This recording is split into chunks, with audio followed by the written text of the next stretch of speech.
ನಮಸ್ಕಾರ. ಆ, ಎಲ್ಲ ವಿದ್ಯಾರ್ಥಿಗಳಿಗೆ ಪರೀಕ್ಷೆಯ ನಂತರ ಯಾವ ಒಂದು ಕಾಲೇಜು ಮತ್ತೆ ಕೋರ್ಸ್ ಅನ್ನ ಆಯ್ಕೆ ಮಾಡಿದ್ರೆ ಸೂಕ್ತ ಎನ್ನುವ ಹಿನ್ನೆಲೆಯಲ್ಲಿ ಪಬ್ಲಿಕ್ ಟಿವಿ ಅವರು ಒಂದು ಉತ್ತಮವಾದಂತಹ ವೇದಿಕೆಯನ್ನ ಕಲ್ಪಿಸಿಕೊಟ್ಟಿದ್ದಾರೆ. ಈ ಒಂದು ಸಂದರ್ಭದಲ್ಲಿ ಕೌನ್ಸಿಲಿಂಗ್ ಕುರಿತಾಗಿ ಅಂದ್ರೆ PUC ನಮ್ಮ CET ಪರೀಕ್ಷೆಯ ನಂತರ ಏನು ಎನ್ನುವ ಬಗ್ಗೆ ತಮ್ಮೊಂದಿಗೆ ಮಾಹಿತಿಯನ್ನ ಹಂಚಿಕೊಳ್ಳಿಕ್ಕೆ ನನಗೆ ಸಹ ಅವಕಾಶ ಕೊಟ್ಟಿದ್ದಕ್ಕೆ ಪಬ್ಲಿಕ್ ಟಿವಿ ಎಲ್ಲ ಸಿಬ್ಬಂದಿ ವರ್ಗದವರಿಗೆ, ಆಡಳಿತ ಮಂಡಳಿಯವರಿಗೆ, ಕರ್ನಾಟಕ ಪರೀಕ್ಷಾ ಪ್ರಾಧಿಕಾರದಿಂದ ನಾನು ಅಭಿನಂದನೆಗಳನ್ನ ಸಲ್ಲಿಸ್ತೀನಿ. ಇಲ್ಲಿ ಕಡಿಮೆ ಮಕ್ಕಳಿರ್ಬೋದು, ಬಟ್ ಆದ್ರೆ ಡಿಜಿಟಲ್ ಮೀಡಿಯಾದ ಮೂಲಕ ಸಾಕಷ್ಟು ವಿದ್ಯಾರ್ಥಿಗಳಿಗೆ ಇದು ತಲುಪುವ ಹಿನ್ನೆಲೆಯಲ್ಲಿ ಕರ್ನಾಟಕ ಪರೀಕ್ಷಾ ಪ್ರಾಧಿಕಾರ ಪರೀಕ್ಷೆಯ ನಂತರ ವಿದ್ಯಾರ್ಥಿಗಳ ಒಂದು ಹಿತದೃಷ್ಟಿಯಿಂದ ಯಾವ ರೀತಿ ಕೌನ್ಸಿಲಿಂಗ್ ಅನ್ನ ನಾವು ಅಳವಡಿಸ್ಕೊಂತೀವಿ ಅನ್ನುವಂಥದ್ದನ್ನ ಸಂಕ್ಷಿಪ್ತವಾಗಿ ನಾನು ಹೇಳ್ತೀನಿ. ಜೊತೆಗೆ ಇಲ್ಲಿರುವಂತಹ ವಿದ್ಯಾರ್ಥಿಗಳಿಗೆ ಏನಾದರೂ ಡೌಟ್ ಇದ್ರೆ ತಾವು ಕೇಳ್ಬೋದು. ಅದೇ ಡೌಟ್ಗಳು ರಾಜ್ಯದ ಬೇರೆ ಬೇರೆ ವಿದ್ಯಾರ್ಥಿಗಳಿಗೆ ಇರೋದ್ರಿಂದ ಅವರಿಗೆ ಸಹ ಅನುಕೂಲ ಆಗುತ್ತೆ. ನಮ್ಗೆಲ್ಲ ಗೊತ್ತಿರುವಂತೆ ಈಗಾಗ್ಲೇನೆ 2 ದಿನ PCMB ಪರೀಕ್ಷೆಯನ್ನ ತಾವು ಬರೆದಿದ್ದೀರಾ. ಪರೀಕ್ಷೆ ತುಂಬಾ ಕಷ್ಟ ಇರಲಿಲ್ಲ ಅನ್ನುವಂಥದ್ದು ವಿದ್ಯಾರ್ಥಿ ಸಮೂಹದ ಅಭಿಪ್ರಾಯ. ನಾವು ಪರೀಕ್ಷೆ ಪಾರದರ್ಶಕವಾಗಿ ಇರಬೇಕು ಅನ್ನುವ ಹಿನ್ನೆಲೆಯಲ್ಲಿ ಈಗಾಗಲೇ ತಾವು ಪರೀಕ್ಷೆ ಬರೆದಂತಹ ಎಲ್ಲ OMR ಶೀಟ್ಗಳನ್ನ ಸಹ ಸ್ಕ್ಯಾನ್ ಮಾಡಿ ನಾವು ನಮ್ಮ ವೆಬ್ಸೈಟ್ ಅಲ್ಲಿ ಪರೀಕ್ಷಾ ಕೇಂದ್ರದ ವಾರು ನಾವು ಅಪ್ಲೋಡ್ ಮಾಡ್ತಾ ಇದ್ದೀವಿ. ತಾವು ತಮ್ಮ ಪೋಷಕರು ತಮ್ಮ ಮಗು ಯಾವ ಪರೀಕ್ಷಾ ಕೇಂದ್ರದಲ್ಲಿ ಬರೆದಿದೆ ಅನ್ನುವಂಥದ್ದು ನೋಡಿ ತಮ್ಮ ಮಗುವಿನ 4 ಸಬ್ಜೆಕ್ಟ್ OMR ಶೀಟ್ಗಳನ್ನ ಸಹ ತಾವು ನೋಡಬಹುದು. ನಾವು ಇನ್ನ 2 ದಿನದಲ್ಲಿ ಕೀ ಆನ್ಸರ್ ನ ರಿಲೀಸ್ ಮಾಡ್ತೀವಿ. ತಾವೇ ವ್ಯಾಲ್ಯೂಯೇಷನ್ ಸಹ ಮಾಡ್ಕೊಳ್ಬಹುದು, ಎಷ್ಟು ಕ್ವಶನ್ ನಿಮ್ಮ ಮಗು ಸರಿ ಮಾಡಿದೆ ಅಂತ. ಇನ್ನ ನಮ್ಮ ರಿಸಲ್ಟ್ ಯಾವಾಗ ಅಂತಂದ್ರೆ ತಮ್ಗೆಲ್ಲ ಗೊತ್ತಿರುವಂತೆ ಕರ್ನಾಟಕ ರಾಜ್ಯದಲ್ಲಿ PUCಯ 50% ಮತ್ತೆ CETಯ 50% ಫಲಿತಾಂಶವನ್ನ ಪರಿಗಣಿಸಿ CET ರ್ಯಾಂಕ್ ಅನ್ನ ನಾವು ಕೊಡುವಂಥದ್ದು. ಯಾವ್ದಾವ್ದಕ್ಕೆಲ್ಲ ಎಷ್ಟೆಷ್ಟು ಪರ್ಸೆಂಟೇಜ್ ಅಂದ್ರೆ ತಮಗೆ ಗೊತ್ತಿರುವಂತೆ ಇಂಜಿನಿಯರಿಂಗಿಗೆ ಕೋರ್ಸ್ಗಳಿಗೆ ಸಂಬಂಧಪಟ್ಟಂತೆ ಅಂದ್ರೆ ಇಂಜಿನಿಯರಿಂಗ್ ರ್ಯಾಂಕು PCM ಸಬ್ಜೆಕ್ಟಿನ PUC ಮತ್ತೆ CET 50% ತೆಗೆದುಕೊಳ್ತೀವಿ. ಫಾರ್ಮ್ ಸೈನ್ಸ್ಗೆ ಸಂಬಂಧಪಟ್ಟಂತೆ PCMBಯ 4 ಸಬ್ಜೆಕ್ಟಿನ 50-50 PU ಮತ್ತೆ ಇದ್ರದ್ದು 50% ತಗೊಂಡು ರ್ಯಾಂಕ್ ಕೊಡುವಂಥದ್ದು. ವೆಟರ್ನರಿ ಸೈನ್ಸ್ಗೆ ಸಂಬಂಧಪಟ್ಟಂತೆ ಓನ್ಲಿ PCB ಸಬ್ಜೆಕ್ಟ್ ನ PUC ಪರಿಗಣಿಸಲ್ಲ, ಓನ್ಲಿ CET ಪರಿಗಣಿಸಿ ನಾವು ರ್ಯಾಂಕ್ ಕೊಡುವಂಥದ್ದು. ಅದೇ ರೀತಿ ಫಾರ್ಮ್ ಡಿ ಮತ್ತೆ ಡಿ ಫಾರ್ಮಾ ನರ್ಸಿಂಗು ಇದಕ್ಕೆ CET ನಾವು ತೆಗೆದುಕೊಂಡು ರ್ಯಾಂಕ್ ಕೊಡುವಂಥದ್ದು. ಅದು ವಿವರವಾಗಿ ನಾವು ನಮ್ಮ ಬ್ರೋಷರ್ ಅಲ್ಲಿ ಹಾಕಿದ್ವಿ, ನೋಡ್ಬೋದು. ರಿಸಲ್ಟ್ ಕೊಟ್ಟಾದ ನಂತರ ಏನಪ್ಪ ಮಾಡ್ತೀವಿ ಅಂದ್ರೆ ಕೌನ್ಸಿಲಿಂಗ್. ನಮ್ಗೆಲ್ಲ ಗೊತ್ತಿದೆ ಬೇರೆ ಬೇರೆ ಇಲಾಖೆಗಳಿಂದ ಅಂದ್ರೆ ಫಾರ್ಮ್ ಸೈನ್ಸ್ ಅಂದ್ರೆ ಅಗ್ರಿಕಲ್ಚರ್ ಯೂನಿವರ್ಸಿಟಿ, ವೆಟರ್ನರಿ ಸೀಟ್ಸ್ ಅಂದ್ರೆ ವೆಟರ್ನರಿ ಯೂನಿವರ್ಸಿಟಿ, ಇಂಜಿನಿಯರಿಂಗ್ ಅಂತಂದ್ರೆ ಉನ್ನತ ಶಿಕ್ಷಣ ಇಲಾಖೆಯಿಂದ ನಮಗೆ ಸೀಟ್ ಮ್ಯಾಟ್ರಿಕ್ಸ್ ಅಂತೇಳಿ ಕೊಡ್ತಾರೆ. ಅದ್ರ ಮೇಲೆ ಕೌನ್ಸಿಲಿಂಗ್ ಶುರು ಮಾಡುವಂಥದ್ದು. ಅದಕ್ಕಿಂತ ಮೊದಲು ಈ ವಿದ್ಯಾರ್ಥಿಗಳಿಗೆ ಒಂದು ನಾನು ಮಾಹಿತಿ ಹೇಳುವಂತಂದ್ರೆ ನೀವು ಅರ್ಜಿಯನ್ನ ಸಲ್ಲಿಸುವಂತಹ ಸಂದರ್ಭದಲ್ಲಿ ತಾವು ತಮ್ಮ ಎಲ್ಲ ವಿವರವನ್ನ ಕೊಟ್ಟಿದ್ದೀರಾ. ಅದರಲ್ಲಿ ವಿಶೇಷವಾಗಿ ತಮ್ಗೆ ಗೊತ್ತಿರುವಂತೆ ಮೀಸಲಾತಿಯನ್ನ ಆಧರಿಸಿ ನಾವು ಸೀಟನ್ನು ಹಂಚಿಕೆ ಮಾಡೋದ್ರಿಂದ ತಾವು 371J ಇನ್ನ ಕ್ಯಾಸ್ಟ್ ಇತ್ತು ಅಂತಂದ್ರೆ SC ST 3A 3B ಇದೆಲ್ಲದನ್ನು ತಾವು 2A 2B ಎಲ್ಲ ಹಾಕಿರ್ತೀರಾ. ಕೆಲವ್ರೇನಾದ್ರೂ ಹಾಕಿಲ್ಲ, ಮುಗ್ದೋಯ್ತ ಟೈಮು ಅಂತಂದ್ರೆ ಕೆಲವು ನಮ್ಮ ರಾಜ್ಯದಲ್ಲಿ ರಿಲಿಜಿಯಸ್ ಮೈನಾರಿಟಿ ಇನ್ಸ್ಟಿಟ್ಯೂಷನ್ಸ್ ಇದೆ, ಲಿಂಗ್ವಿಸ್ಟಿಕ್ ಮೈನಾರಿಟಿ ಇನ್ಸ್ಟಿಟ್ಯೂಷನ್ಸ್ ಇದೆ ಮೆಡಿಕಲ್ಗೆ ಸಂಬಂಧಪಟ್ಟಂತೆ. ಅಲ್ಲಿ ಆ ಒಂದು ರಿಲಿಜಿಯಸ್ ಮತ್ತೆ ಲಿಂಗ್ವಿಸ್ಟಿಕ್ ಅರ್ಹತೆ ಇರುವಂತಹ ವಿದ್ಯಾರ್ಥಿಗಳಿಗೆ ಅಲ್ಲಿ ಒಂದಷ್ಟು ರಿಯಾಯಿತಿ ಇರುತ್ತೆ, ಅಂದ್ರೆ ಸೀಟ್ಗಳ ಸಂಖ್ಯೆ ಇರುತ್ತೆ. ಅದನ್ನ ಸಹ ತಾವು ಕ್ಲೈಮ್ ಮಾಡಬೇಕಾಗುತ್ತೆ. ಅರ್ಜಿ ಹಾಕುವಂತ ಸಂದರ್ಭದಲ್ಲಿ ತಾವು ಅಷ್ಟೊಂದು ಗಂಭೀರವಾಗಿ ಪರಿಗಣಿಸದೇ ಇರ್ಬೋದು. ನನಗೆ ಈಗ್ಲೂ ವಿದ್ಯಾರ್ಥಿಗಳು ಸರ್ ಅರ್ಜಿ ಹಾಕುವಾಗ ನಂದು 2A ಇದೆ ಸರ್, ನಾನು ಹಾಕದ್ ಮರ್ತೋಗ್ಬಿಟ್ಟಿತ್ತು, ತಹಶೀಲ್ದಾರ್ ಸರ್ಟಿಫಿಕೇಟ್ ಕೊಟ್ಟಿರ್ಲಿಲ್ಲ, ನಾನು 371J ಇತ್ತು ಸರ್, ನಾನು ಸರ್ಟಿಫಿಕೇಟ್ ಹಾಕದ್ ಮರ್ತೋಗ್ಬಿಟ್ಟಿತ್ತು. ಅಂತಹ ವಿದ್ಯಾರ್ಥಿಗಳಿಗೋಸ್ಕರ ಆಮೇಲೆ ಯಾರಾದ್ರೂ ಸ್ಪೋರ್ಟ್ಸ್ ನೀವು ಆಡಿರ್ತೀರಾ, ರಾಷ್ಟ್ರನ ಪ್ರತಿನಿಧಿಸಿರ್ತೀರಾ, ಎಕ್ಸಾಮ್ ಟೈಮಲ್ಲಿ ನೀವು ಮರ್ತೋಗಿರ್ಬೋದು. ನಿಮ್ಮಂತ ವಿದ್ಯಾರ್ಥಿಗಳಿಗೋಸ್ಕರ ಎಡಿಟ್ ಆಪ್ಷನ್ ಅನ್ನ ನಾವು ಕೊಟ್ಟಿದೀವಿ. ಇವತ್ತಿಂದ ಒಂದು ವಾರಗಳ ಕಾಲ ತಾವು ಎಡಿಟ್ ಏನಾದ್ರು ಮಾಡೋದಿತ್ತು ಅಂತಂದ್ರೆ ಮಾಡ್ಕೊಳ್ಬೋದು. ಸರ್ ಹಿಂದೆಲ್ಲ ಡಾಕ್ಯುಮೆಂಟ್ ವೆರಿಫಿಕೇಶನ್ಗೆ BO ಆಫೀಸಿಗೆಲ್ಲ ಹೋಗ್ಬೇಕಾಗಿತ್ತು, ಈಗ ಹೋಗೋದಿಲ್ವಾ? ಇಲ್ಲ, ನಾನು 100% ನಿಮ್ಮ ಸ್ಟ್ಯಾಟ್ಸ್ ಡಾಟಾದ ಆಧಾರದ ಮೇಲೆ ನಾವು ವೆರಿಫಿಕೇಶನ್ ಮಾಡಿದೀವಿ. ಕನ್ನಡ ಮೀಡಿಯಂ ಮತ್ತೆ ರೂರಲ್ ಮೀಸಲಾತಿ ಕ್ಲೈಮ್ ಮಾಡಿದಂತಹ ವಿದ್ಯಾರ್ಥಿಗಳಿಗೆ ಆನ್ಲೈನ್ ಸರ್ವಿಸಸ್ ಇಲ್ಲದ ಹಿನ್ನೆಲೆಯಲ್ಲಿ ತಾವು ಕಾಲೇಜಲ್ಲಿ ಓದ್ತಾ ಇದ್ರೆ ಅದೇ ಕಾಲೇಜಿನ ಪ್ರಿನ್ಸಿಪಾಲಿಗೆ ಲಾಗಿನ್ ಕೊಟ್ಟು ನಾವು ವೆರಿಫೈ ಮಾಡಿದೀವಿ. ಮತ್ತೆ ಡಾಕ್ಯುಮೆಂಟ್ ವೆರಿಫಿಕೇಶನ್ಗೆ ಯಾರಿಗೆ ಇರುತ್ತೆ, ನಾವು 4ನೇ ತಾರೀಕಿಂದ ಒಂದು ಶೆಡ್ಯೂಲ್ ಮಾಡಿದೀವಿ ಡಾಕ್ಯುಮೆಂಟ್ ವೆರಿಫಿಕೇಶನ್ ಅಂತ. ಯಾರೆಲ್ಲ ವಿಶೇಷ ಕೆಟಗರಿ ಒಳಗಡೆ ತಾವು ಕೆಲವರು ಸೀಟನ್ನ ಕೇಳಿದ್ದೀರಾ, ಉದಾಹರಣೆಗೆ NCC, sports, scouts and guides, ಇಂತಹ ಒಂದು ವಿಶೇಷ ಕೆಟಗರಿ ವಿದ್ಯಾರ್ಥಿಗಳೇನಿದ್ದೀರಾ, ಆಮೇಲೆ ಕರ್ನಾಟಕ ರಾಜ್ಯದ ಪೋಷಕರು ಬೇರೆ ರಾಜ್ಯದಲ್ಲಿ ಹೋಗಿ ಸೆಟ್ಲ್ ಆಗಿರ್ತಾರೆ ಉದ್ಯೋಗಕ್ಕೋಸ್ಕರ, ಅವ್ರ ಮಕ್ಕಳು ನಾವು ಕನ್ನಡಿಗರಂತ ಟ್ರೀಟ್ ಮಾಡ್ತೀವಿ, ಅವ್ರದ್ದು ಡಾಕ್ಯುಮೆಂಟ್ ನಾವು ವೆರಿಫಿಕೇಶನ್ ಮಾಡ್ಬೇಕಾಗತ್ತೆ. ಅಂಥವರಿಗೆ ದಿನಾಂಕ 4ನೇ ತಾರೀಕಿಂದ ನಾವು ಒಂದು ಶೆಡ್ಯೂಲ್ ಮಾಡಿದೀವಿ, ಅವ್ರು ಮಾತ್ರ ಬರಬೇಕು. ಉಳಿದಂತೆ ಕರ್ನಾಟಕ ರಾಜ್ಯದಲ್ಲಿ 7 ವರ್ಷ ಓದಿದ್ದಾರೆ, SSLC ಅಥವಾ PUC ಬೋರ್ಡ್ ಎಕ್ಸಾಮ್ ಕರ್ನಾಟಕದಲ್ಲಿ ಬರೆದಿದ್ದಾರೆ, ಅವರಿಗೆ ಎಲ್ಲರಿಗೆ ನಾವು ಆನ್ಲೈನ್ ಅಲ್ಲೇ ಡಾಕ್ಯುಮೆಂಟ್ ವೆರಿಫಿಕೇಶನ್ ಮಾಡಿದೀವಿ. ಅವರು ಏನ್ ಬರುವಂತ ಅಗತ್ಯ ಇಲ್ಲ. ಈ 7 ವರ್ಷ ಓದಿದ್ದಾರೆ ಆದ್ರೆ ಯಾವ್ದಾದ್ರು ಒಂದು ಬೋರ್ಡ್ ಎಕ್ಸಾಮ್ ಬರೆದಿದ್ದಾರೆ, ಆದ್ರೆ ವಿಶೇಷ ಕೆಟಗರಿನಲ್ಲಿ scouts and guides, NCC, defence, ex military ಯಾವ್ದಾದ್ರು ರಿಸರ್ವೇಶನ್ ಕ್ಲೈಮ್ ಮಾಡಿದ್ರೆ ನೀವು ಮಾತ್ರ 4ನೇ ತಾರೀಕಿಂದ ಒಂದು ವಾರ ಟೈಮ್ ಕೊಟ್ಟಿದ್ದೀವಿ, ತಾವು ಬಂದು ನಿಮ್ಮ ದಾಖಲೆನ ಸಲ್ಲಿಸಬೇಕಾಗುತ್ತೆ.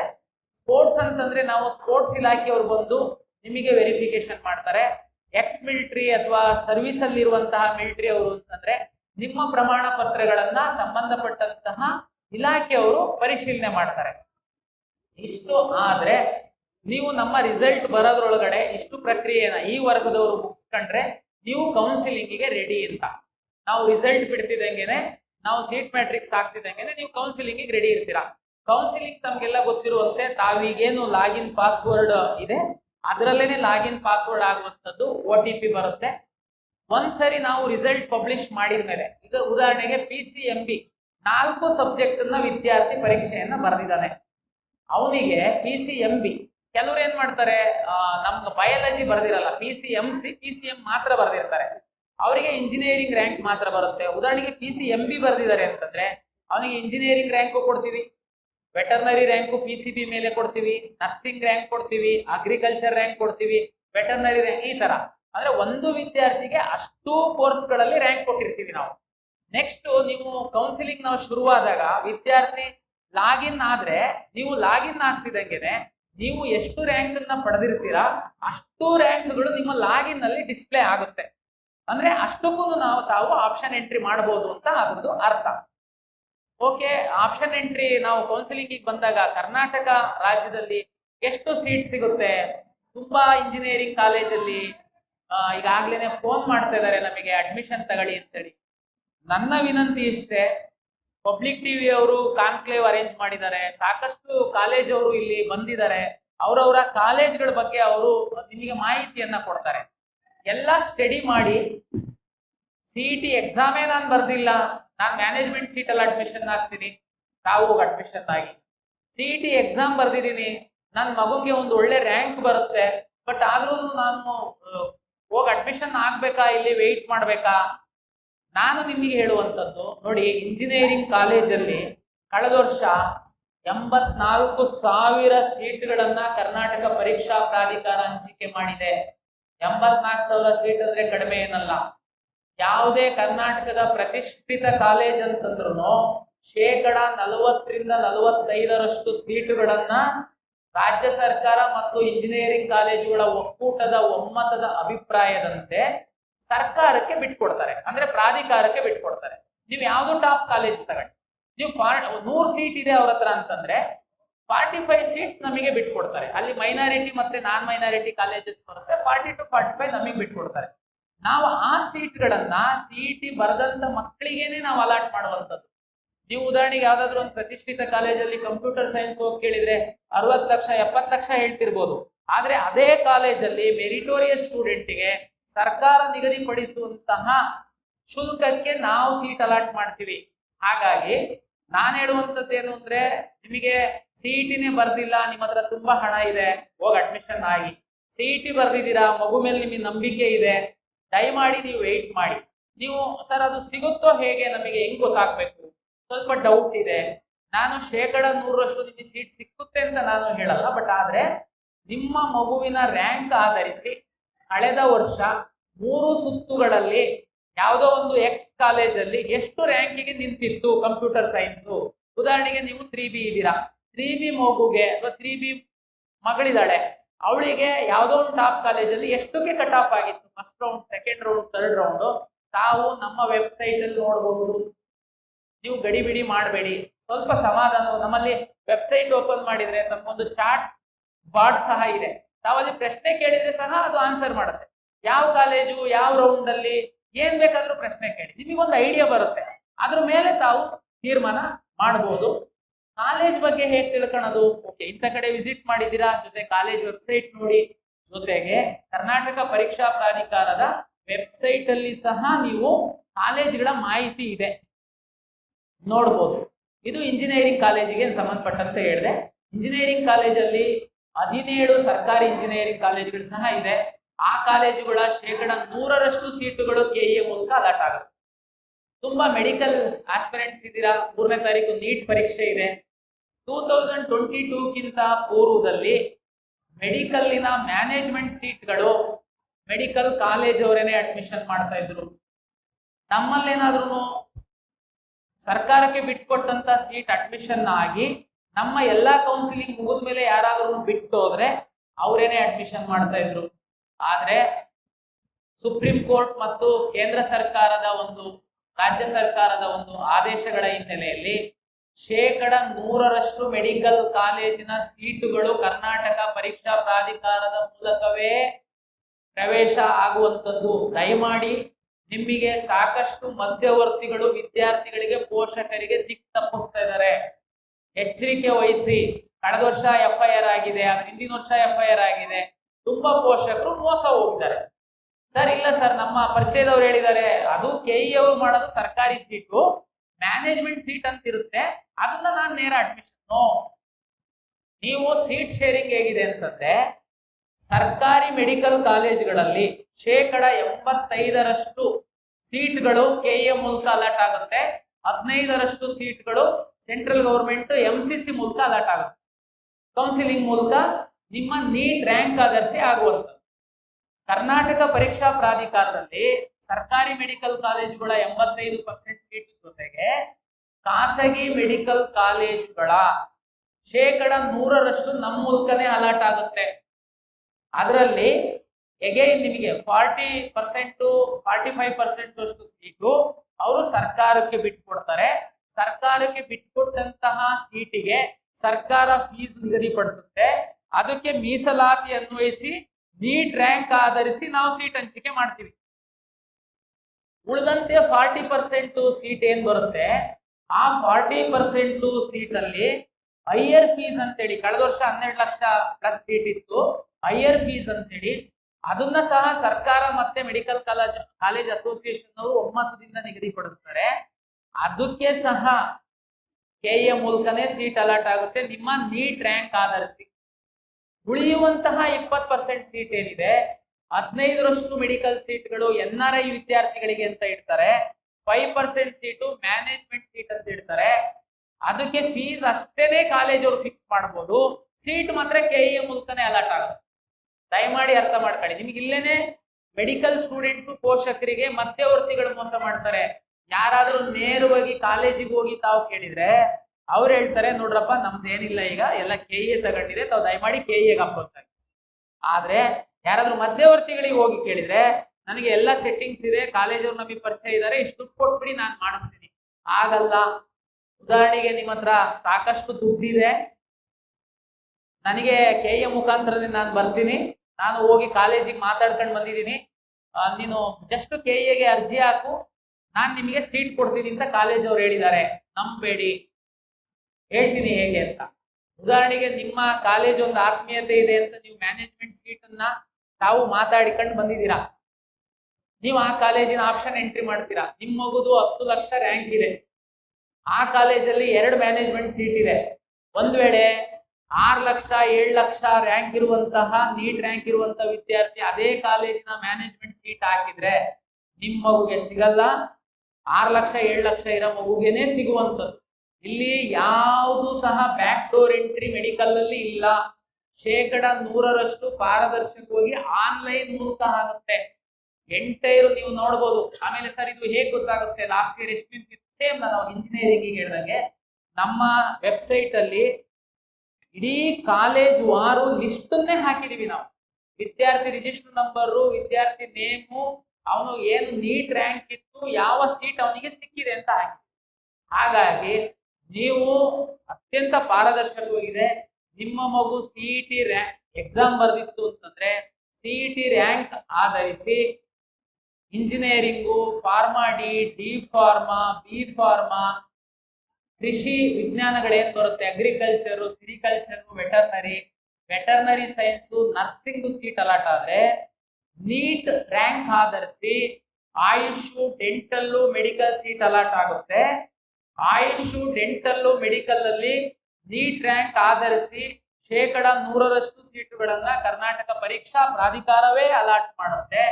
ಫೀಸ್ ಫಿಕ್ಸ್ ಮಾಡುವಂತದ್ದು ಮಾತ್ರ ಮ್ಯಾನೇಜ್ಮೆಂಟ್ ಮತ್ತೆ NRI ಗೆ ಸಂಬಂಧಪಟ್ಟಂತ ಫೀಸ್ ಎಷ್ಟು ಬೇಕಾದ್ರೂ, ಹೈಯೆಸ್ಟ್ ಅಂದ್ರೆ 45 ಲಕ್ಷದ ಒಳಗಡೆ ಎಷ್ಟು ಬೇಕಾದ್ರೂ ಕಾಲೇಜವರು ಫಿಕ್ಸ್ ಮಾಡಬಹುದು.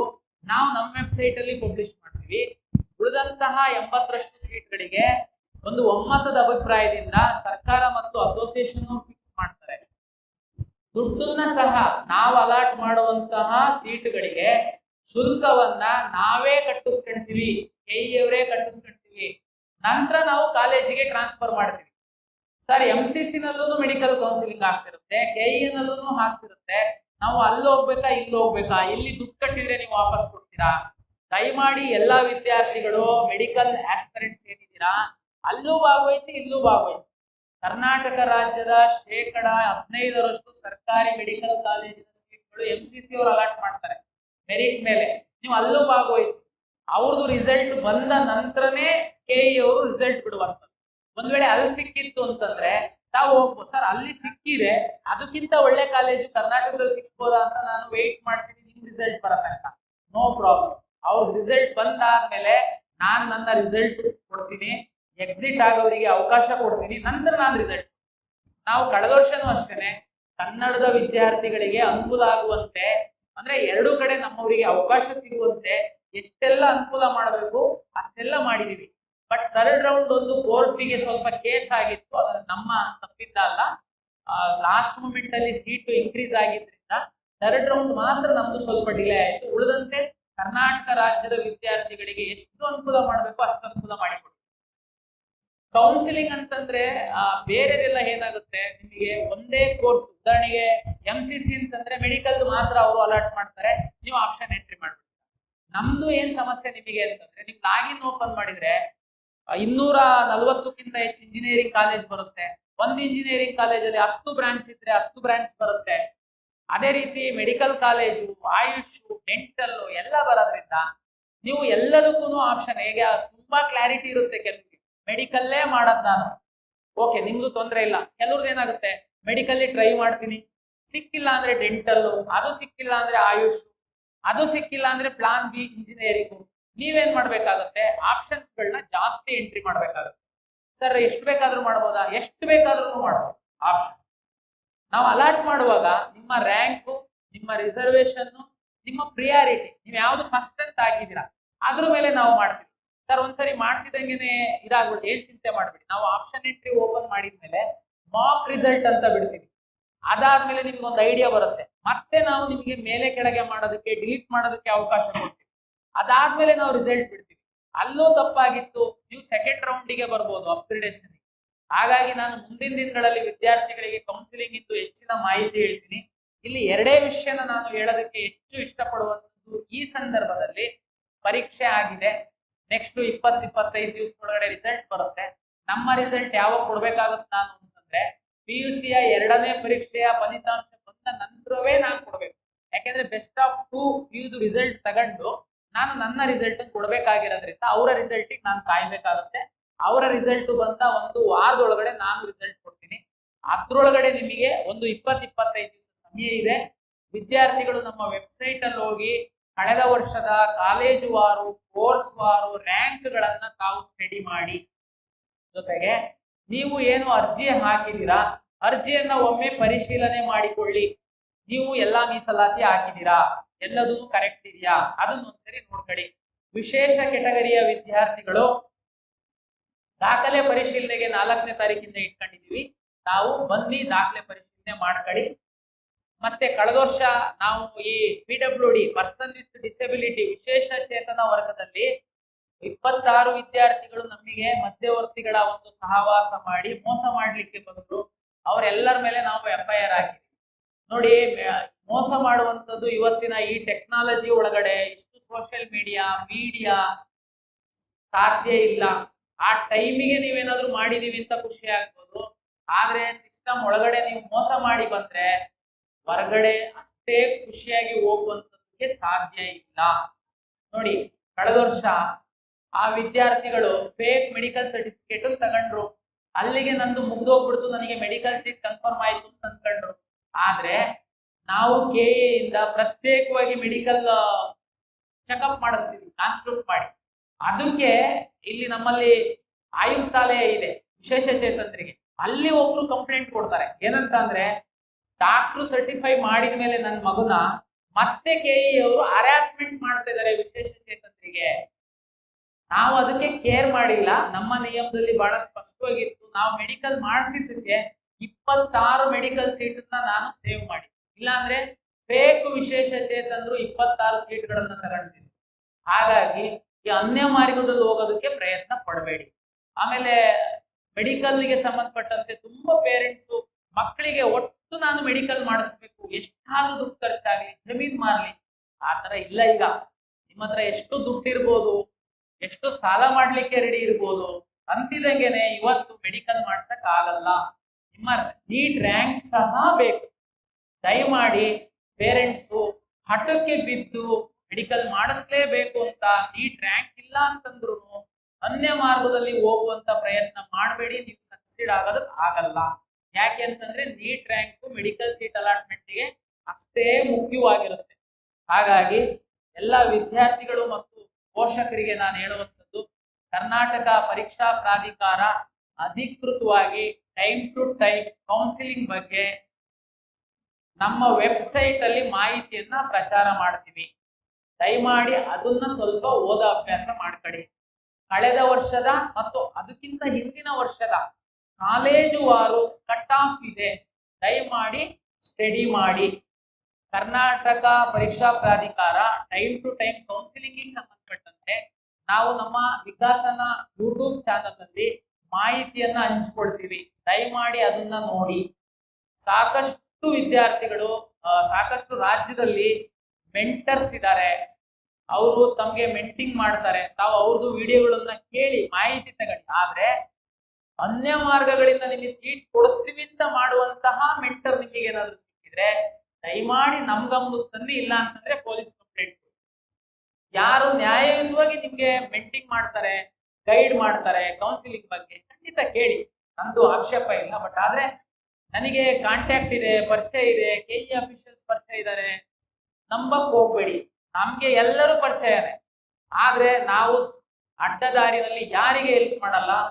ಪಾರದರ್ಶಕವಾಗಿ ನಾವು 100% ತಂತ್ರಾಂಶವನ್ನು ಅಳವಡಿಸ್ಕೊಂಡಿದೀವಿ. ನಿಮಗೆ ಯಾವುದು ಸಂದರ್ಭದಲ್ಲಿ, ನಾನು ಲಾಸ್ಟ್ ಇಯರ್ ಸಹ ಅಷ್ಟೇನೆ, ಈ ಪೇರೆಂಟ್ಸ್ಗೆ ಕೆಲವೊಮ್ಮೆ ಈ ಕೌನ್ಸಿಲಿಂಗ್ ಪ್ರೋಸೆಸ್ ಸ್ವಲ್ಪ ಅರ್ಥ ಆಗಲ್ಲ. ಅವಾಗ ಏನಾಗುತ್ತೆ, ಅವರು ಆಪ್ಷನ್ ಎಂಟ್ರಿನೇ ಮಾಡಿರ್ತಾ ಇರ್ಲಿಲ್ಲ, ಅವರು ತುಂಬಾ ಬಂದು ಗಲಾಟೆ ಮಾಡ್ತಾ ಇದ್ರು ನಮ್ಮ. ಅವಾಗ ಅವರಿಗೆ ನಾವೇನ್ ಬೇಜಾರಿಲ್ಲ, ಪಾಪ ಅವರಿಗೆ ಗೊತ್ತಿರಲ್ಲ. ನಾವು ಕೂರಿಸಿ ಆ ಮಗು ಆಪ್ಷನ್ ಎಂಟ್ರಿ ಮಾಡಿರೋದೆಲ್ಲ ತೆಗೆದು ತೋರಿಸಿದ್ರೆ ಅವರಿಗೆ ರಿಯಲೈಸ್ ಆಗುತ್ತೆ, ಓ ನಮ್ದೇನೆ ತಪ್ಪಾಗಿದೆ. ಅದಕ್ಕೇನೆ ಕೌನ್ಸಿಲಿಂಗ್ ಸಂದರ್ಭದಲ್ಲಿ ನಾನು ಸಾಕಷ್ಟು ವಿಡಿಯೋಗಳನ್ನ ನಾನು ಮಾಡಿ ನಿಮಗೆ ಕಳಿಸ್ಕೊಡ್ತೀನಿ. ಸಮಾಧಾನವಾಗಿ ಆಪ್ಷನ್ ಎಂಟ್ರಿ ಮಾಡಿ, ನಿಮಗೆ ನಿಮ್ಮ ರ್ಯಾಂಕಿಗೆ ತಕ್ಕಂತೆ ನಿಮಗೆ ಕಾಲೇಜ್ಗಳು ಸಿಗುತ್ತೆ. ತಕ್ಷಣ ಹೋಗಿ ಅಡ್ಮಿಷನ್ ಆಗುವಂತದ್ರ ಬಗ್ಗೆ ನಾನು ಹೇಳೋದು, ನಿಮ್ಮ ಮಕ್ಕಳ ಮೇಲೆ, ನಿಮ್ಮ ಮಗುವಿನ ರ್ಯಾಂಕ್ ಮೇಲೆ ತಮಗೆ ನಂಬಿಕೆ ಇದ್ರೆ, ಇಂಜಿನಿಯರಿಂಗಿಗೆ ಮಾತಾಡೋದಾದ್ರೆ 84,000 ಈ ವರ್ಷ ಇನ್ನೂ ಸ್ವಲ್ಪ ಜಾಸ್ತಿ ಆಗ್ಬೋದು. ಮೆಡಿಕಲ್ಗೆ, ಡೆಂಟಲ್ಗೆ, ಆಯುಷ್ಗೆ ಸಂಬಂಧಪಟ್ಟಂತೆ ಆದ್ರೆ 100% ಸೀಟ್ಗಳು ನಮ್ಮದು ಕಾಲಾಟ ಆಗೋದ್ರಿಂದ ನಾವು ಎಲ್ಲ ಕಾಲೇಜುಗಳ ಕೋರ್ಸ್ಗಳ ಸ್ಟಡಿ ಮಾಡಿ ನಮ್ಮ ಕೌನ್ಸಿಲಿಂಗ್ ಅಲ್ಲಿ ಭಾಗವಹಿಸಿ ನೀವು ಒಳ್ಳೆ ಸೀಟ್ ತಗೊಳ್ಳಿ ಅಂತ ನನ್ನ ಒಂದು ವಿನಂತಿ. ಬಹುತೇಕ ಈ ಹಂತದಲ್ಲಿ ಇಷ್ಟೇ ಮಾಹಿತಿ ಸಾಕು ಅಂತ ಅನ್ಸುತ್ತೆ. ಬಟ್ ಆದ್ರೆ ನಾನು ಹೇಳಿರೋದನ್ನ ಬಿಟ್ಟು ಕೆಲವೊಂದೇನಾದ್ರೂ ಅನುಮಾನಗಳಿದ್ರೆ ಪೇರೆಂಟ್ಸ್ ತಾವು ಕೇಳ್ಬೋದು. ತಾವು ಕೇಳುವಂತಹ ಪ್ರಶ್ನೆ ಬಹುತೇಕ ಟಿವಿ ಅವರು ಇದನ್ನ ಪ್ರಸಾರ ಮಾಡೋದ್ರಿಂದ ಡಿಜಿಟಲ್ ಮೀಡಿಯಾದಲ್ಲಿ ಬೇರೆ ಕಡೆ ಇರುವಂತಹ ಮಕ್ಕಳು ಪೋಷಕರಿಗೆ ಸಹ ಅನುಕೂಲ ಆಗುತ್ತೆ. ಧನ್ಯವಾದ. ಕಲ್ಯಾಣ ಕರ್ನಾಟಕ ಏನು 371J ಅಡಿಯಲ್ಲಿ ಸರ್ಕಾರ ಮೀಸಲಾತಿಯನ್ನು ನಿಗದಿಪಡಿಸಿದೆ. ಇಂಜಿನಿಯರಿಂಗ್, ಮೆಡಿಕಲ್, ಡೆಂಟಲ್, ಆಯುಷ್ ಎಲ್ಲದಕ್ಕೆ ಸಹ 371J ನಲ್ಲಿ ಸರ್ಕಾರ ಸೀಟ್ಗಳನ್ನು ನಿಗದಿಪಡಿಸುತ್ತೆ. ಹೇಗೆ ನಿಗದಿಪಡಿಸುತ್ತೆ? ನಮ್ಗೆಲ್ಲ ಗೊತ್ತಿದೆ, ಕಲ್ಯಾಣ ಕರ್ನಾಟಕದ ಜಿಲ್ಲೆಗಳಲ್ಲಿ ಒಂದಷ್ಟು ಇನ್ಸ್ಟಿಟ್ಯೂಷನ್ಸ್ ಇದೆ. ಆ ಜಿಲ್ಲೆ ಹೊರತುಪಡಿಸಿ ಒಂದಷ್ಟು ಇನ್ಸ್ಟಿಟ್ಯೂಷನ್ಸ್ ಇದೆ. ಈ ಎಲ್ಲ ಇನ್ಸ್ಟಿಟ್ಯೂಷನ್ಸ್ ಕಲ್ಯಾಣ ಕರ್ನಾಟಕದಲ್ಲಿರುವಂತಹ ಇನ್ಸ್ಟಿಟ್ಯೂಷನ್ಸ್ ಅಲ್ಲಿ ಹೆಚ್ಚಿನ ಒಂದು ಸೀಟ್ಗಳು ತಮ್ಮ ಮಕ್ಕಳಿಗೆ ನಿಗದಿ ಆಗಿವೆ. ಕಲ್ಯಾಣ ಕರ್ನಾಟಕ ಹೊರತುಪಡಿಸಿ ಕಾಲೇಜುಗಳಲ್ಲಿ ಸೀಮಿತವಾದಂತಹ ಪರ್ಸೆಂಟ್ ಸೀಟ್ಗಳು ನಿಗದಿಯಾಗಿದೆ. ಆಯಾ ವರ್ಷ ಯಾವ್ಯಾವ ಬ್ರಾಂಚ್ ಅಲ್ಲಿ ಎಷ್ಟೆಷ್ಟು ಸೀಟ್ ಇರುತ್ತೆ ಅನ್ನೋದ್ರ ಮೇಲೆ ಇಂಜಿನಿಯರಿಂಗ್ ಆದ್ರೆ ಹೈಯರ್ ಎಜುಕೇಶನ್, ಮೆಡಿಕಲ್ ಆದ್ರೆ ಮೆಡಿಕಲ್ ಡಿಪಾರ್ಟ್ಮೆಂಟ್, ಆಯುಷಿಗೆ ಸಂಬಂಧಪಟ್ಟಂತೆ ಆಯುಷ್ ಇಲಾಖೆಯವರು ಸೀಟನ್ನ ನಿಗದಿಪಡಿಸ್ತಾರೆ. ನಾವು ಒಂದ್ಸರಿ ಸೀಟ್ ಮ್ಯಾಟ್ರಿಕ್ಸ್ ಅಂತ ಪಬ್ಲಿಷ್ ಮಾಡ್ತೀವಿ. ಉದಾಹರಣೆ ಕಾಲೇಜ್ ವಾರು, ಬ್ರಾಂಚ್ ವಾರು, ಮೆಡಿಕಲ್ ಕಾಲೇಜ್ ಆದ್ರೆ ಮೆಡಿಕಲ್ ಕಾಲೇಜ್ ವಾರು ಎಷ್ಟು ಸೀಟ್ಗಳಿದೆ, ಅದರಲ್ಲಿ ಸರ್ಕಾರಿ ಕೋಟಾದ್ದು ಸೀಟ್ ಏನು 40% ಸೀಟ್ ಇರುತ್ತೆ. ಆ 40% ಸೀಟ್, ಉದಾಹರಣೆಗೆ ಬೆಂಗಳೂರಲ್ಲಿ ಒಂದು ಮೆಡಿಕಲ್ ಕಾಲೇಜ್ ಇದೆ ಅಂತಂದ್ರೆ ಅಲ್ಲಿ 2A, 2B, 3A, 3B, Kannada medium, rural ಇದೆಲ್ಲ ಕೊಡೋದ್ರ ಜೊತೆಗೆ 371J ಇರುವಂತಹ ವಿದ್ಯಾರ್ಥಿಗಳಿಗೆ ಅವರಲ್ಲಿ ಯಾರು ಹಾರಿಜಾಂಟಲ್ ಮತ್ತೆ ವರ್ಟಿಕಲ್ ಸೀಟ್ ನಿಗದಿ ಆಗುತ್ತೆ. ಅದು ಕಾಲೇಜ್ ವಾರು, ಬ್ರಾಂಚ್ ವಾರು ವೇರಿಯೇಷನ್ ಆಗುತ್ತೆ. ತಾವು ಅದನ್ನ ಸೀಟ್ ಮ್ಯಾಟ್ರಿಕ್ಸ್ ಬಿಟ್ಟಾಗ ನೋಡಬಹುದು. ಜೊತೆಗೆ ಕಳೆದ ವರ್ಷದ್ದು ಸೀಟ್ ಮ್ಯಾಟ್ರಿಕ್ಸ್ ನಮ್ಮ ವೆಬ್ಸೈಟ್ ಅಲ್ಲಿ ಇದೆ. ತಾವು ಬೇಕಿದ್ರೆ for example Bengaluru medical college ತಾವು ನೋಡೋದಾದ್ರೆ ತಾವು ನಮ್ಮ ವೆಬ್ಸೈಟ್ ಅಲ್ಲಿ ಹೋಗಿ ತಾವು ನೋಡಬಹುದು. ಬೆಂಗಳೂರು ಮೆಡಿಕಲ್ ಕಾಲೇಜ್ ಅಲ್ಲಿ 371Jಗೆ ಎಷ್ಟು ಸೀಟ್ ಇದೆ. ಇವತ್ತು ಖಾಸಗಿ ಮೆಡಿಕಲ್ ಕಾಲೇಜಲ್ಲಿ ಸಹ ಕಲ್ಯಾಣ ಕರ್ನಾಟಕದ ಮೆಡಿಕಲ್ ಕಾಲೇಜು, ಕಲ್ಯಾಣ ಕರ್ನಾಟಕೇತರ ಮೆಡಿಕಲ್ ಕಾಲೇಜಲ್ಲಿ ಸಹ 371Jಗೆ ಒಂದಷ್ಟು ಸೀಟುಗಳನ್ನು ನಿಗದಿಪಡಿಸಿರ್ತಾರೆ. ನೀವು ಆಪ್ಷನ್ ಎಂಟ್ರಿ ಮಾಡುವಾಗ ನಿಮ್ಮ ಮಗು 371J ಸರ್ಟಿಫಿಕೇಟ್ ಹಾಕಿದ್ದಾರೆ ಅಂತಂದ್ರೆ ನಿಮಗೆ ಗೊತ್ತಾಗುತ್ತೆ. ನಿಮ್ಮ ಅಪ್ಲಿಕೇಶನ್ ಅಲ್ಲಿ 371J RD ನಂಬರ್ ಹಾಕಿರ್ತೀರಾ, ನೀವು 371J ನ ಸೆಲೆಕ್ಟ್ ಮಾಡ್ತೀರಾ. ಅದ್ರ ಜೊತೆಗೆ ಬೇರೆ ಜನರಲ್ ಸೀಟ್ಗಳನ್ನ ಸಹ ತಾವು ಸೆಲೆಕ್ಟ್ ಮಾಡಿರ್ತೀರಾ. ಅಲಾಟ್ ಮಾಡುವಂತಹ ಸಂದರ್ಭದಲ್ಲಿ ರ್ಯಾಂಕ್ ಮೇಲೆ, ಉದಾಹರಣೆಗೆ ಇಬ್ರು ಮಕ್ಕಳು, ನಿಮ್ಮ ಮಗು ಮತ್ತೆ ಇನ್ನೊಂದು ಮಗು ಬೆಂಗಳೂರಲ್ಲಿ ಒಂದು ಟಾಪ್ ಮೆಡಿಕಲ್ ಕಾಲೇಜಲ್ಲಿ ಆಪ್ ಮಾಡಿರ್ತೀರಾ. ನೀವಿಬ್ರಿಗೂ 371J ಇದೆ ಅಂತಂದಾಗ ಒಂದೇ ಸೀಟ್ ಇದೆ ಅಂತಂದ್ರೆ ರ್ಯಾಂಕ್ ಅಲ್ಲಿ ನಿಮ್ಮ ಮಗು ಜಾಸ್ತಿ ಇದ್ರೆ ನಿಮಗೆ ಆ ಸೀಟ್ ಸಿಗುತ್ತೆ, ಬೇರೆ ಮಗು ಜಾಸ್ತಿ ಇದ್ರೆ ಅವರಿಗೆ ಸೀಟ್ ಸಿಗುತ್ತೆ. ಎಷ್ಟು ಆಪ್ಷನ್ ಬೇಕಾದ್ರೂ ನೀವು ಹಾಕ್ಬೋದು. 371J ಗಿಂತನೂ ನಿಮ್ದು ರ್ಯಾಂಕ್ ಚೆನ್ನಾಗಿದ್ರೆ ನಿಮಗೆ ಜನರಲ್ ಮೆರಿಟ್ ಅಲ್ಲಿ ಸಹ ಸೀಟು ಸಿಗುತ್ತೆ. 371Jಗೆ ನೀವು ಸರ್ಟಿಫಿಕೇಟ್ ಹಾಕ್ತಿದ್ದೀರಾ ಅಂತ ನಿಮ್ಮನ್ನ ಅದಕ್ಕೆ ರಿಸ್ಟ್ರಿಕ್ಟ್ ಮಾಡಲ್ಲ. ಜನರಲ್ ಮೇಲೆ ಸಹ ನಿಮ್ಮನ್ನು ಪುಷ್ ಮಾಡ್ಬಿಡುತ್ತೆ ಸಿಸ್ಟಮ್. ಇಲ್ಲ ನೀವು 371J ಒಳಗೆ ಫಿಟ್ ಆಗ್ತಾ ಇದ್ದೀರಾ ಅಂತಂದ್ರೆ ಅಲ್ಲಿಗಾಗುತ್ತೆ. ಹಾಗಾಗಿ 371J ಇದ್ದಂತ ಮಕ್ಕಳಿಗೆ ಸ್ವಲ್ಪ ಅವಕಾಶ ಜಾಸ್ತಿ ಇದೆ. ಯಾಕೆಂದ್ರೆ ಆ ಭಾಗದಲ್ಲಿ ಸ್ವಲ್ಪ ಇದೆ ಅನ್ನೋ ಕಾರಣಕ್ಕೆ ಸರ್ಕಾರ ಮಾಡಿರುವಂತಹ ಕಾನೂನು ಅದು ಅನುಕೂಲ ಆಗುತ್ತೆ. ಸೇಮ್ ಬೇರೆ ಎಲ್ಲ ರಿಸರ್ವೇಶನ್ ತರ ಮಕ್ಕಳು ರ್ಯಾಂಕ್ ಜಾಸ್ತಿ ಇದ್ರೆ ಹೇಗೆ ನಾವು ಜನರಲ್ಲಿಗೆ ಪುಷ್ ಮಾಡ್ತೀವಿ, 371J ಸಹ ಅದೇ ರೀತಿ ನಾವು ಮೇಲ್ಗಡೆಗೆ ಪುಷ್ ಮಾಡ್ತೀವಿ. ಸರ್ ನಮಸ್ತೆ, ನನ್ನ ಹೆಸರು ಜೋಶಿ ಅಂತ. ಈಗ NCC ಕೋಟಾ ಅಪ್ಲೈ ಮಾಡಬೇಕಾದ್ರೆ ನೀವು NCC ಕೋಟಾಗೆ ರಿಸರ್ವೇಶನ್ ಅಲಾಟ್ ಮಾಡಿದ್ದೀರಾ. ಸೊ ಅದಕ್ಕೆ ಯಾರು ಡಿಸೈಡ್ ಮಾಡ್ತಾರೆ ಈ ಬ್ರಾಂಚು ಈ ಕಾಲೇಜಲ್ಲಿ ಅವೈಲೇಬಲ್ ಇದೆ ಈ ಕೋಟಾಗೆ ಅಂತ? ಪ್ರಾಧಿಕಾರ ಮಾಡತ್ತಾ ಅಥವಾ ಇನ್ಸ್ಟಿಟ್ಯೂಷನ್ಸ್ ಮಾಡತ್ತಾ? ಹೋದ ವರ್ಷದ್ದು ಆರ್ಕೈವಲ್ ಎಲ್ಲ ನೋಡಿದ್ರೆ ಮೆಜಾರಿಟಿ ಗೌರ್ಮೆಂಟ್ ಇಂಜಿನಿಯರಿಂಗ್ ಕಾಲೇಜ್ಗಳಲ್ಲಿ ರಿಸರ್ವೇಶನ್ಸ್ ಕೊಟ್ಟಿದ್ರಿ, ಒಂದೊಂದು ಸೀಟು ಆ ಥರ ಬೇರೆ ಬೇರೆ college, Mandya engineering college, Hassan engineering ಕಾಲೇಜಲ್ಲೆಲ್ಲ ಕೊಟ್ಟಿದ್ವಿ. ಆದರೆ ಬೇರೆ ಇನ್ಸ್ಟಿಟ್ಯೂಟ್ಸ್ ಲೈಕ್ RV, PES ಈ ಥರ ಇನ್ಸ್ಟಿಟ್ಯೂಟ್ಸಲ್ಲಿ ಆಪ್ಷನ್ಸ್ ಜಾಸ್ತಿ ಓಪನ್ ಇರಲಿಲ್ಲ.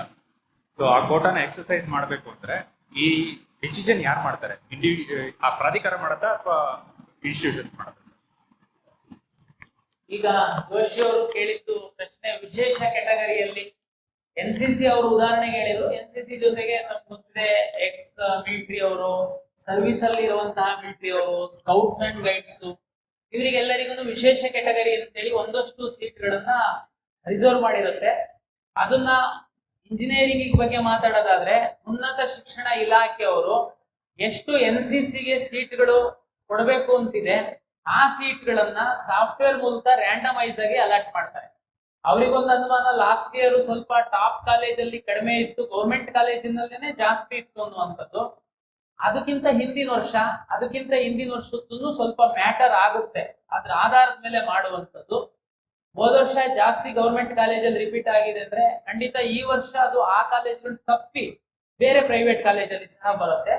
ಮತ್ತೆ ಪ್ರೈವೇಟ್ ಎನಿ ಟಾಪ್ ಕಾಲೇಜ್ ನಮಗೆ ಕೊಟ್ಟಿರುವಂತಹ 45% ಸೀಟ್ಗಳು ಏನಿರುತ್ತೆ ಅದಕ್ಕೆ ಖಂಡಿತ ನಮ್ಗೆ ಫ್ರೀಡಮ್ ಇರುತ್ತೆ ಉನ್ನತ ಶಿಕ್ಷಣ ಇಲಾಖೆಗೆ. ಅವರು ಏನು ನಮ್ಗೆ ಕೇಳಲಿಕ್ಕೆ ಹೋಗಲ್ಲ, ನೀವು ಸರ್ NCCಗೆ ಯಾಕೆ ಕೊಟ್ರಿ ಸರ್ ನಮಗೆ, ಇಲ್ಲ 2Aಗೆ ಯಾಕೆ ಕೊಟ್ರಿ ಸರ್ ನಮಗೆ, ಆತರ ಏನ್ ಕೇಳಲ್ಲ. ಅದು ಉನ್ನತ ಶಿಕ್ಷಣ ಇಲಾಖೆಯವರು ಒಂದು ರ್ಯಾಂಡಮೈಸ್ ಮಾಡಿ ಹಾಕುವಂಥದ್ದು. ಹಾಗಾಗಿ ಈ ವರ್ಷದ್ದು ಅದು ಚೇಂಜ್ ಆಗಿನೇ ಬರುತ್ತೆ, ಹಾಗಾಗಿ ಬೇರೆ ಕಾಲೇಜುಗಳಲ್ಲೇನೆ ಅದು ಬರುತ್ತೆ. ನನ್ನ ಹೆಸರು ಶೇಖೋಡ ಪಾಟೀಲ್ ಅಂತ ಹೇಳಿ. ಈ ಅಗ್ರಿಕಲ್ಚರ್ ಕೋಟ ಸಂಬಂಧಪಟ್ಟಂಗ 10ನೇ ತಾರೀಕಿಗೆ ಅವಕಾಶ ಕೊಟ್ರಿ ಸರ್. ನಾವು ವ್ಯವಸಾಯ ಪ್ರಮಾಣಪತ್ರ ತಗೋಬೇಕು ಸಂಬಂಧಪಟ್ಟಂತ ಕಂದಾಯ ಇಲಾಖೆಯಿಂದ. ಅಲ್ಲಿ ಕಾರಣಾಂತರದ ಕಾಲ ವಿಳಂಬವಾಗಿ ವ್ಯವಸಾಯ ಪ್ರಮಾಣಪತ್ರ ಪಡೆಯುವಲ್ಲಿ ಕಾಲ ವಿಳಂಬ ಆಯ್ತದೆ. 21ನೇ ತಾರೀಕು ಕೊನೆಯ ದಿನಾಂಕ ಮಾಡಿರೋದ್ರಿಂದ ಕೆಲವೊಂದು ವಿದ್ಯಾರ್ಥಿ ಮಕ್ಕಳಿಗೆ ಬಹಳ ತೊಂದರೆ ಆಗಿದೆ ಆ ಸರ್ಟಿಫಿಕೇಟ್ ತಗೊಳಕ ಮತ್ತು ಅಪ್ಲೋಡ್ ಮಾಡ್ಲಿಕ್ಕೆ. ದಯವಿಟ್ಟು ತಾವು ಕೆಯಿಂದ ನಾವು ಪಡೆದಂತ ದಾಖಲಾತಿಗಳನ್ನ ನೇರವಾಗಿ ಸಂಬಂಧಪಟ್ಟಂತ ಇಲಾಖೆ ಅಧಿಕಾರಿಗಳಿಗೆ ತೋರಿಸಿ ಒಂದು ಎಕ್ಸಾಮ್ ಅಲ್ಲಿ ಅವಕಾಶ ಮಾಡೋಕ್ಕೂ ಸಾಧ್ಯ ಇದ್ರೆ ಅಂತ ತಾವು ಪರಿಶೀಲನೆ ಮಾಡ್ಬೇಕಂತ ನನ್ನ ವಿನಂತಿ. ಅರ್ಜಿ ಹಾಕುವಂತಹ ಸಂದರ್ಭದಲ್ಲಿ ತಮ್ಗೆಲ್ಲ ಗೊತ್ತು, ಕರ್ನಾಟಕದಲ್ಲಿ ಈ ಅಗ್ರಿಕಲ್ಚರ್ ಮತ್ತೆ ವೆಟರ್ನರಿ ಸೀಟ್ಗಳನ್ನ ಒಂದಷ್ಟು ಪರ್ಸೆಂಟ್ ರೈತರ ಮಕ್ಕಳಿಗೆ ರಿಸರ್ವ್ ಮಾಡಿರ್ತಾರೆ. ಅದಕ್ಕೆ ಪ್ರಾಕ್ಟಿಕಲ್ ಎಕ್ಸಾಮ್ ಅಂತ ಅಗ್ರಿಕಲ್ಚರ್ ಯೂನಿವರ್ಸಿಟಿ ಅವರು ಕಂಡಕ್ಟ್ ಮಾಡ್ತಾರೆ. ಪ್ರಾಕ್ಟಿಕಲ್ ಮಾರ್ಕ್ಸ್ ಆಧರಿಸಿ ಕೃಷಿಕರ ಮಕ್ಕಳಿಗೆ ರಿಸರ್ವ್ ಆಗಿರೋ ಸೀಟ್ಗಳನ್ನ ನಾವು ಅಲಾಟ್ ಮಾಡ್ತೀವಿ. ಯಾರು ಕೃಷಿಕರಿದ್ದಾರೆ ಅಂತನ್ನುವಂಥದ್ದನ್ನ ಅರ್ಜಿ ಸಲ್ಲಿಸುವಂತಹ ಸಂದರ್ಭದಲ್ಲಿ ಆ ವಿದ್ಯಾರ್ಥಿಗಳು ಕ್ಲೈಮ್ ಮಾಡಿರ್ಬೇಕಾಗಿತ್ತು. ನಂತರ ಅಗ್ರಿಕಲ್ಚರ್ ಯೂನಿವರ್ಸಿಟಿ ಅವರು ದಾಖಲೆಗಳನ್ನ ಅಪ್ಲೋಡ್ ಮಾಡಿ ಅಂತ ಹೇಳಿದ್ರು. ಅದನ್ನ ಅವ್ರು ಹೇಳ್ದಂಗೆ 21 ತನಕ ಅವರು ಅಪ್ಲೋಡ್ ಮಾಡೋದಕ್ಕೆ ಅವಕಾಶ ಕೊಟ್ಟಿದ್ರು. ಮತ್ತೆ 29ಕ್ಕೆ ಪ್ರಾಕ್ಟಿಕಲ್ ಎಕ್ಸಾಮ್ ನಡೀತಾ ಇದೆ. ನಾವು ಕರ್ನಾಟಕ ಪರೀಕ್ಷಾ ಪ್ರಾಧಿಕಾರದವರು ಅರ್ಜಿಯಲ್ಲಿ ಕ್ಲೈಮ್ ಮಾಡಿರೋ ದಾಖಲೆನ ಅವರಿಗೆ ಟೆಕ್ನಿಕಲ್ ಸಪೋರ್ಟ್ ಕೊಡ್ತಾ ಇದೀವಿ. ಪ್ರಾಕ್ಟಿಕಲ್ ಪರೀಕ್ಷೆ ನಡೆಸುವಂತದ್ದು ಅಗ್ರಿಕಲ್ಚರ್ ಯೂನಿವರ್ಸಿಟಿ ಅವರು. ತಾವ್ ಹೇಳ್ದಂಗೆ ಒಂದಷ್ಟು ಮಕ್ಕಳಿಗೆ ಡಾಕ್ಯುಮೆಂಟ್ ಅಪ್ಲೋಡ್ ಮಾಡೋದಕ್ಕೆ ಆಗಿಲ್ಲ, ಇನ್ನೊಂದಷ್ಟು ಮಕ್ಕಳು ಅರ್ಜಿ ಹಾಕುವಂತ ಸಂದರ್ಭದಲ್ಲಿ ಅಗ್ರಿಕಲ್ಚರ್ ಫಾರ್ಮರ್, ನಾನು ಕೃಷಿಕನ ಮಗ ಅನ್ನುವಂಥದ್ದೇ ಕ್ಲೈಮ್ ಮಾಡಿಲ್ಲ. ಈ ಎರಡು ಪ್ರಕರಣ ಇದೆ. ನಾನು ಪ್ರಾಧಿಕಾರದ ವತಿಯಿಂದ ಏನ್ ಮಾಡ್ಬೋದಾಗಿತ್ತು, ನಿನ್ನೆ ನಾನು ನಮ್ಮ ಅಪ್ಲಿಕೇಶನ್ ಅನ್ನ ಓಪನ್ ಮಾಡಿದ್ದೀನಿ ಎಡಿಟ್ ಮಾಡೋದಕ್ಕೆ. ಕೃಷಿ ಮಾತ್ರ ಅಲ್ಲ, ಏನೆಲ್ಲ ಮಿಸ್ಟೇಕ್ ಮಾಡಿದ್ರೆ ನೀವು ಮಕ್ಕಳೇ ಸರಿಪಡಿಸ್ಕೊಳ್ಳಿ ಅಂತ ನಾನು ಎಡಿಟ್ ಆಪ್ಷನ್ ಕೊಟ್ಟಿದ್ದೀನಿ. ಈಗ ಅದರಲ್ಲಿ ಯಾರಾದ್ರೂ ನಾನು ಕೃಷಿ ಅಂತಾನು ಮಾಡಿರ್ಬೋದು ನೀವು, ಆದ್ರೆ ದಾಖಲೆನ ಅಪ್ಲೋಡ್ ಮಾಡಿ ಪರಿಶೀಲನೆ ಮಾಡಿ ಎಕ್ಸಾಮ್ ಕೊಡ್ಬೇಕಾಗಿರುವಂತ ತೀರ್ಮಾನ ಮಾಡುವಂತವ್ರು ಅಗ್ರಿಕಲ್ಚರ್ ಯೂನಿವರ್ಸಿಟಿ. ನಿಮ್ಮ ಪರವಾಗಿ ನಾನು ಅವರಿಗೆ ಸಹ ವಿನಂತಿ ಮಾಡ್ಕೊಂಡಿದ್ದೀನಿ. ಸೊ ಒಂದು 5% ವಿದ್ಯಾರ್ಥಿಗಳು ಈ ತರದವ್ರು ಇರ್ಬೋದು. ಯೂನಿವರ್ಸಿಟಿ ಅವರಿಗೆ ಅದೇನು ತುಂಬಾ ಕಷ್ಟ ಆಗ್ಲಿಕ್ಕಿಲ್ಲ. ನಾವೇನಾದ್ರೂ ನಿರ್ಧಾರ ಮಾಡಿ ನೀವು ಸ್ವಲ್ಪ ರಿಸ್ಕ್ ತಗೊಂಡು ನಾವು ಮಕ್ಳಿಗೆ ಅನುಕೂಲ ಮಾಡ್ಕೊಡ್ತೀವಿ ಅಂತಂದ್ರೆ ದಾಖಲೆ ಅಪ್ಲೋಡ್ ಮಾಡೋದಕ್ಕೆ ನಾನು ಓಪನ್ ಮಾಡ್ತೀನಿ ಅಂತ ಅವರಿಗೆ ರಿಕ್ವೆಸ್ಟ್ ಮಾಡಿದ್ದೀನಿ. ಅವ್ರೇನಾದ್ರೂ ಅದನ್ನ ನಿರ್ಧಾರ ಮಾಡಿ ಓಕೆ ಮಾಡಿದ್ರೆ ದಾಖಲೆ ಅಪ್ಲೋಡ್ ಮಾಡೋದಕ್ಕೂ ನಾನು ಓಪನ್ ಮಾಡಿ ಕೊಡ್ತೀನಿ. ಅವಾಗ ವಿದ್ಯಾರ್ಥಿಗಳು ಅಪ್ಲೋಡ್ ಮಾಡಬಹುದು, ಮತ್ತೆ ಅವರು ಎಲಿಜಿಬಿಲಿಟಿ ಚೆಕ್ ಮಾಡಿ ಹೇಳ್ತಾರೆ, ನಾವು 29ಕ್ಕೆ ಪ್ರಾಯೋಗಿಕ ಪರೀಕ್ಷೆಗೆ ಅಟೆಂಡ್ ಆಗ್ಬೋದು. ಹಲೋ ಸರ್, ನಮಸ್ತೆ. ನನ್ನ ಹೆಸರು ಪ್ರದೀಪ್ ಸರ್. ನೀಟ್ ಎಕ್ಸಾಮ್ ಅಂದ್ರೆ ನ್ಯಾಷನಲ್ ವೈಸ್ ರ್ಯಾಂಕ್ ಪ್ರಕಾರ ಅಲ್ವಾ ಸರ್?